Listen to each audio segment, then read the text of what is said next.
What's going on, guys? It's me. We are back for another MMA video. Today, I'm going to be talking about UFC Fight Night Sacramento that just happened last night. I'm gonna say, guys, this card was like really good. Like this was such a besides like the co-main, this was like such like a it's just like a wake up after UFC 330 having like really good matchups and all of these fights like being like really good except Spivak Petrino.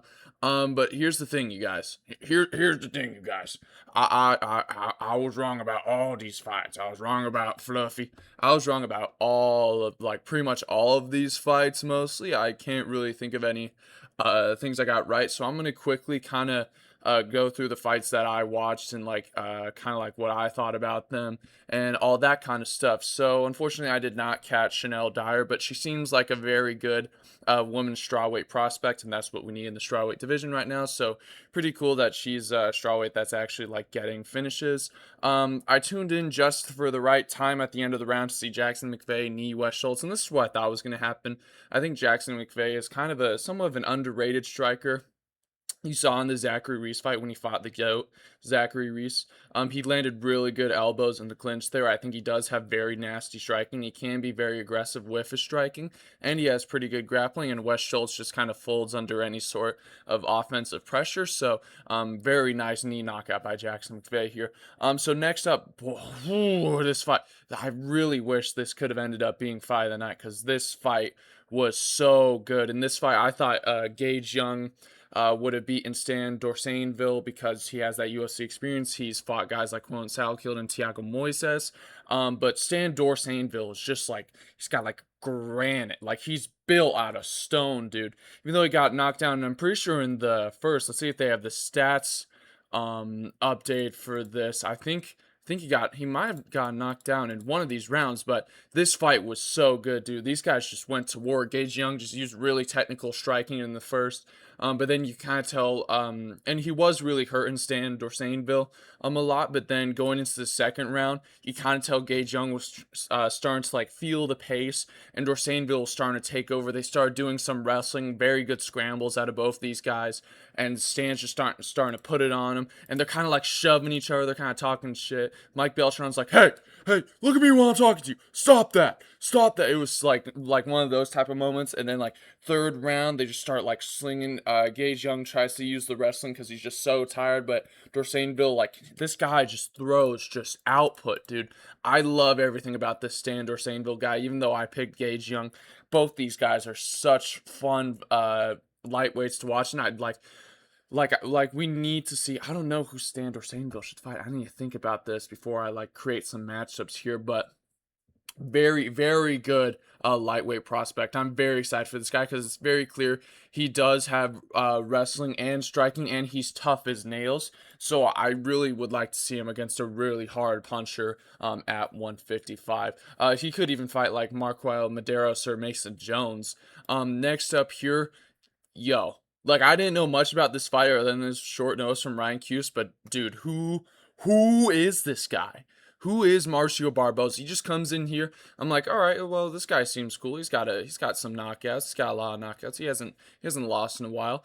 And then he just puts Ryan Cuse's lights out. He hits him, and it's like every single time he throws, it's just dynamite. It looks like, and he hits Ryan Cuse, and he goes down, and Ryan Cuse hits like his head against the cage, and then he's just like staring off into space.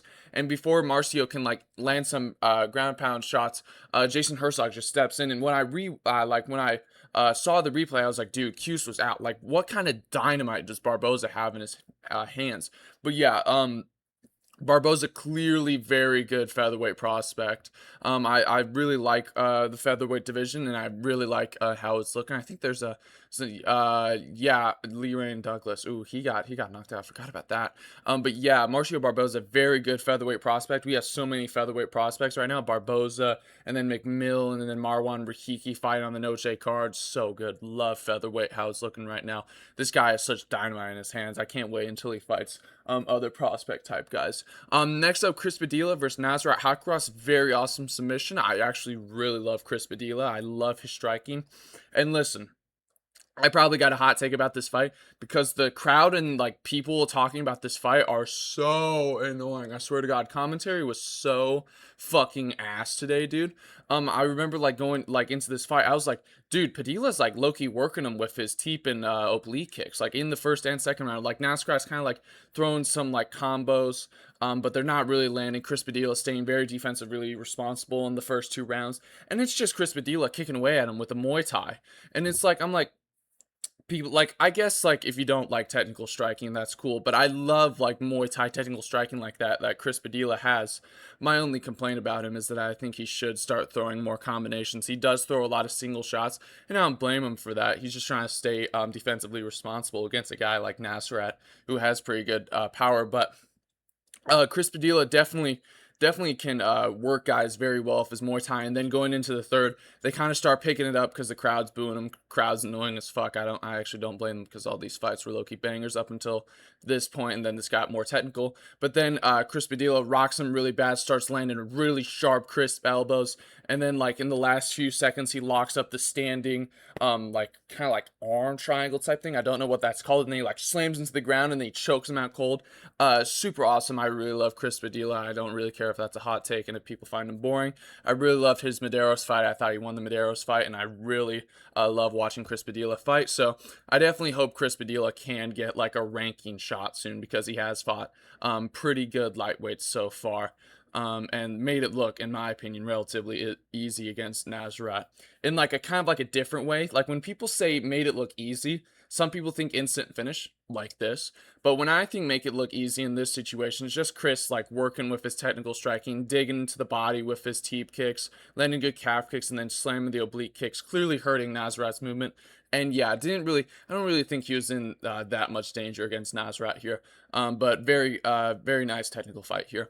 Next up, I was completely wrong about this pick. This is where we're going in, where I'm like, I don't know, some of these picks I kind of whiffed. What else did I whiff here? I whiffed the Gage Young pick. I picked Chris Padilla here, but here I picked Kennedy and Jetsku because I thought Shamil Gaziev was just gonna try and shoot a takedown and then just get tired, and then Kennedy was just gonna like beat him up. But then I saw Kennedy like fucking bouncing around at range with his hands down, and then he's getting like actively backed up against the cage with his hands down at his waist. And like Shamil clearly has good power. Like he is a blob, don't get me wrong, but he clearly has power. And then he just gets like slammed with a like a right hand, this right hook, or no, right straight, right cross, and then he's just instantly down. He like fucking slams against the bomb. And it's like it kind of reminded me of Derek Lewis, Josh Hokett, when Derek just kind of like fucking fell onto the canvas, and then there's like a rumble, dude. That's what happened here. Like Kennedy just got hit with the cross and then just like fucking slumped over, dude. It was so funny. And I was like, oh my god, no way. Because I thought, because Kennedy does have really negative fight IQ. We saw that again in this one. And I thought he would be able to at least have some sort of intelligence and be like, oh yeah, I'm just gonna wait for Shamil to gas out and then just beat him up. No, he got shinned instantly. So I never really got on the Shamil hype train, but it is pretty cool to kind of see him bounce back after getting shinned by Waldo and Brando Parachutes. And I do think Shamil will always just kind of be like a bottom top 15 level guy at heavyweight because he's clearly got some concrete in his hands, but despite being a blob. But pretty good knockout by Gaziev here, and the first thing I got wrong. Next up, I gotta rethink who I picked. I think I picked Jamal Emers here, and I know a lot of people were picking Ray Douglas, but I do really like Jamal Emers, especially in this fight. I think Jamal is like a really crafty vet type of guy. He's fought very good guys in this featherweight division. He's fought Giga Chikadze. I think he fought Hyder Emil. He fought the guy that got knocked out by Cub Swanson, Nate Landwehr. I think who else did Jamal fight? Jamal also fought, who else did he get beat by? I think But he's fought, like, if you look at this guy's record, you're like, okay, this guy's low-key been fighting like good guys at featherweight, and clearly he's kind of like he like loses to somewhat elite guys, but then he can kind of like fraud check the prospects. That's kind of what he did in his last fight against Hyder Emil. And this one, I thought, yeah, he's just gonna be careful. He's not gonna really put himself in a situation where Lee Rain can just use his crazy power and knock him out.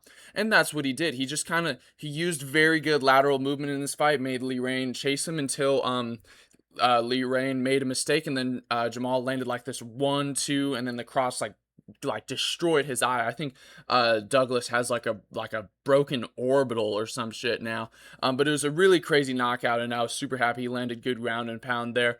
Super happy for Jamal Emers. I really like this guy. He's like a really good like outside of the top 15 kind of like fraud checker type guy. Not fraud check. I don't like a lot of guys. I don't like to use the word fraud check, but here I think a lot of people are very high on Lee Rain Douglas for his power, but also we got to remember this guy has like 5 losses before this, so he clearly has a ceiling, especially if a guy like Jamal with very good lateral movement can like delay the power here. Next up, the rejected linebacker Anthony Went here. This fight was all right. I mean, I didn't really expect much, and I still was left pretty disappointed. But it's kind of cool that Anthony Went is just clearly athletic. But I didn't really like how they brought in Terrence Chapman, from the fucking random regional promotions just to fight Anthony Went here. I really hope Anthony Went can fight like real heavyweight competition. This was clearly just like a Dana White Contender Series type fight, basically, even though Wentz already had a Contender Series fight. I see a lot of complaints about this fight in that sense, but they're kind of just like blobbing around at range. I think Anthony Went through some good calf kicks and then eventually got Terrence Chapman down. Anthony Went has really terrible jiu-jitsu. I'm not even gonna lie. Like, I don't think he really knows what to do when he's like trying to work through like his opponent's guard. But eventually he locks up. And I couldn't really and he was also landing hella back of the head strikes. I'm not even gonna lie here. But then eventually he locks up the arm triangle and then just kind of chokes him out. So I don't know. I'm not very high on Anthony Went. I really hope he fights like a real UFC heavyweight, if those even exist anymore. But yeah, also please do not get another fight for Terrence Chapman, because clearly he's just a really fat guy that's 6 foot. These guys are both very small for heavyweight, in my opinion, other than their weight. Next up, Carly Judice versus Jaisla Chavez. So I didn't know much about this fight. I don't even think I talked about this in my last video, guys, but dear God, Carly Judice is really good. Like, Jaisla was undefeated in this one, and then like in this one, like clearly Carly is a very good striker. She has very fast hands, very good kicks. Eventually she lands a really good front kick to the body and drops Chavez and lands good I don't even think she had to follow up from my memory. But yeah, clearly Carly Judice is like a very good flyweight. I love to see these up and coming women's fighters. It's very nice to see these girls who actually have very good striking for this division. So I really hope Carly Judice can get up into the top 15 very soon. Kind of like the heavyweight division, the UFC likes to throw their high level or like their prospect women's like into the top 15. So I really hope Carly Judice can fight some top 15 level flyweights. Next up, oh my days. This was so sad, dude. I was so excited because Mason Jones didn't get hurt real bad in the first. And then again going in second, he was landing good shots, and it looks like Marquel Medeiros was really tired going into second. I was like, bro, Mason Jones beat the shit out of this guy. And then Medeiros lands really good elbow and they just finish him in the clinch, and that was so sad. But, clearly Medeiros is pretty good, even though he lost to Chris Padilla, in my opinion. Clearly a very good lightweight prospect. Like, he's got to be really good to beat a guy like Mason Jones. Mason Jones, who has very good lightweight wins, like Oki and Axel Sola. So, I don't really know, dude. I'm very sad for Mason Jones. I love Mason Jones fights. But, Medeiros is very good for being Mason Jones. That's all I have to say about this fight. And I hope Mason Jones can kind of refine his defense a little more, because he did kind of have Medeiros hurt in that second, which led to him kind of getting knocked out. He got a little not gunshot. He got a little too excited, and then he got elbowed. Very sad. Very sad. Oh, but no, now I'm happy. Oh my goodness. Oh, Reinier de Ritter. Oh my goodness. I love you. I love you, Reinier de Ritter. I knew that loss streak wasn't gonna continue with this one. Oh my God, Roman Dolidze. Yo, like when people say that Roman Dolidze literally only knows like three moves, and that's leg lock, calf kick. They're right. I don't think Roman Dolidze can do anything other than a leg lock and a calf kick, and that was clearly like his fucking game plan in this fight, dude. He grabs a hold of Reinier de Ritter, and I thought Reinier looked pretty good on the feet. Although he took like a one calf kick from Roman Dolidze, he was starting to throw pretty good kicks, and he said in his interview that he was gonna work the kicks in this fight, show off some kicks, and I was very excited for that. But then Roman Dolidze instantly pulls guard and try against Reinier de Ritter, who is a very good jiu-jitsu guy, pulls guard against Reinier de Ritter of all people, and then just gets his ass whooped. Like it was like a 50-to-1 ratio on strikes in this fight. But I loved it out of Reinier. He works very good on top. I think some people might criticize Frank Trigg for his reffing this fight, but he gave Roman a lot of time to work out of that. And Roman was clearly trying to scramble out of the positions, but Reinier is just such an elite jiu-jitsu guy and just like hammered away at Roman Dolidze. And I was watching some Reinier de Ritter fights after this because I love Reinier de Ritter fights. And then I was watching his UAE Warriors fight, and that was pretty much the same as this fight. I think Reinier de Ritter has a very good back mount game where he can just really pour it on guys. When he can't get the rear naked choke, he just kind of pounds them out. So love this from Reinier de Ritter. And you know what, let's cut Roman Dolidze because I don't think he's going to do anything at light heavyweight. And Reinier de Ritter, for my sake, let's keep him away from any heavy hand strikers. And just keep feeding him cans until he retires, and I would be very happy. Next up, my buddy Connor, he's sometimes in my videos. He was very excited for the Vitor Petrino fight here, but oh my god, I hated this fight so much. Like, I thought Spivak would actually, try in this fight, because in his last fight against Deliha, he actually tried, but no, Vitor Petrino just kind of stood at range, jiggled his big ass at range, and kind of threw calf kicks and threw a jab in the first round, which was the only thing that happened in the first round. And then Spivak's nose instantly starts bleeding. And then in the second, they kind of wrestle, and Vitor Petrino kind of sits in top and lands ground and pound.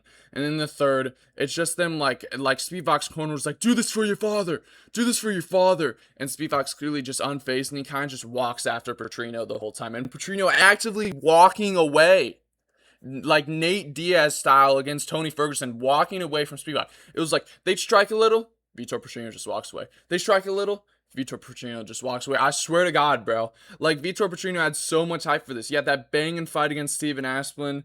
And then he also knocked out Thomas Peterson really well.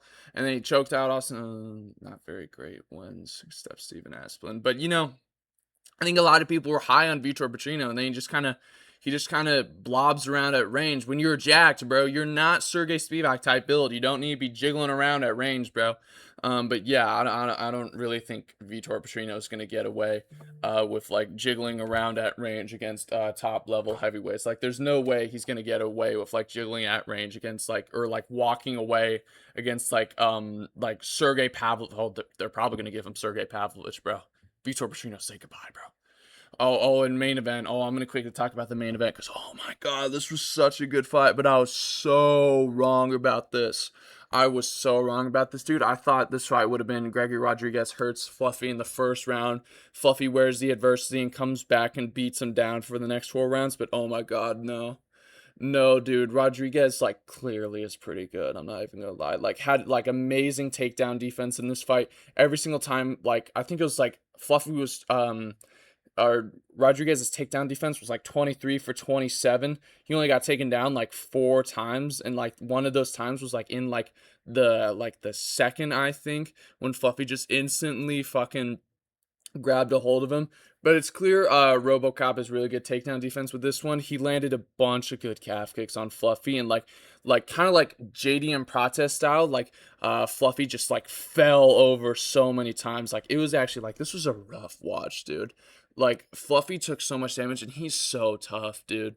And then like Fluffy's still going after him. He's switching stances. He's going after him, making it a dogfight, trying to get in the clinch, landing good elbows, landing 1-2s on the breaker, like getting into the takedowns. But a lot of it was just Fluffy just trying to clinch fuck Robocop here. And clearly Robocop has worked on his cardio and not just like going crazy on guys if he hurts them and staying patient. And he worked the calf kicks very well against Fluffy because he could tell the body shots weren't starting to work on Fluffy.